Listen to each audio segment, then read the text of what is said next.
So when we're timing our sprints, whether that happens to be a flying 10, a 10-yard acceleration, or even a further distance, the best way to do it is not going to be like with a stopwatch. It's not going to be, with the stopwatch in the kind of like frame of your camera. I've tried both of those before. The best way is going to be to simply take a video of it and get in the frame in between, get the two cones that you're running between in the frame. And it's going to be best to use slow motion video. Regular speed video can work as well. We'll go through how to use or how to break down and find your times for both of those within this video.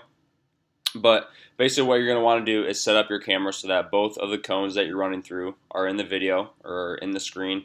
So for me, it's going to be a shoe here and a shoe here. And then what we're going to do, the first thing that you need to understand is what the frames per second that you're using are. So in this first one, it's going to be, it's slow motion video with an iPhone 6. And so slow motion video with an iPhone 6 is 240 frames per second. So that's going to be important to remember later on. But what you're going to do to actually get started is split the clip where you first cross that first cone. So for me, it's going to be roughly right there. So I'm going to go ahead, split the clip, delete this left side, and then we're going to go through, do the same thing on the other side. So right about there is when I break the plane. Go ahead, split the clip there. So now what we can do is figure out basically how much time that took. So in order to do that, we can go,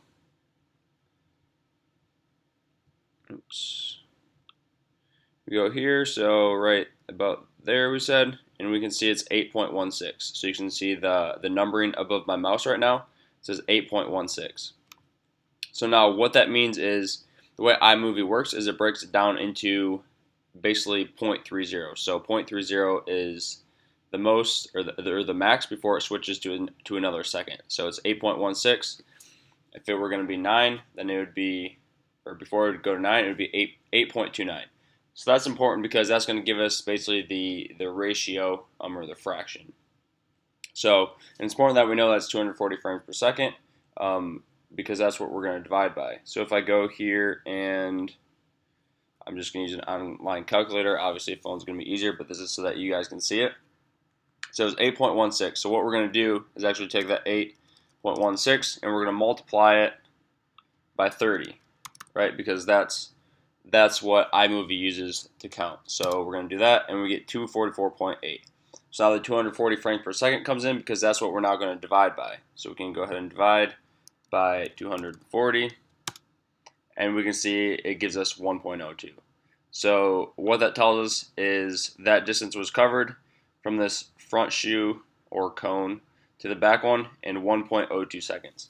And that's going to be much more consistent in terms of getting time for your guys' runs, because when we're trying to figure out whether your training is working, it's vital that we get the correct times. And a stopwatch, right, a hand time stopwatch, or really any other method, unless you're able to get like a laser time, right, which pretty much no one is able to get when they're just doing training such as this. But this is going to allow us to get the most accurate time consistently every single time.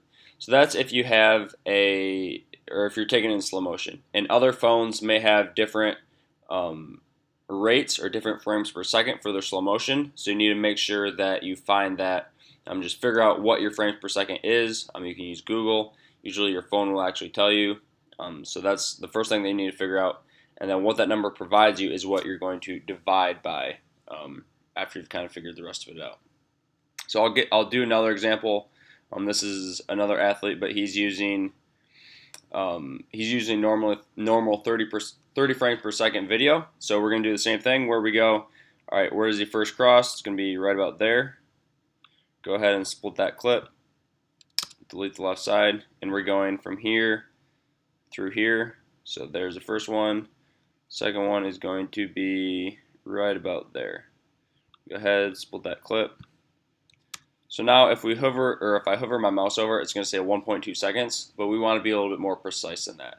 So in order to do that, just like I did before, we need to come here, drag a little bit, So that's going to give us that kind of colon or decimal again, and we can figure out exactly right there. It's 1.07. So now we can go to our calculator here, and we can go with 7 divided by 30, and we can see it's 0.23333 repeating. So now we know that it's not 1.2, but it's 1.23, and that's the duration that he ran that 10 yards.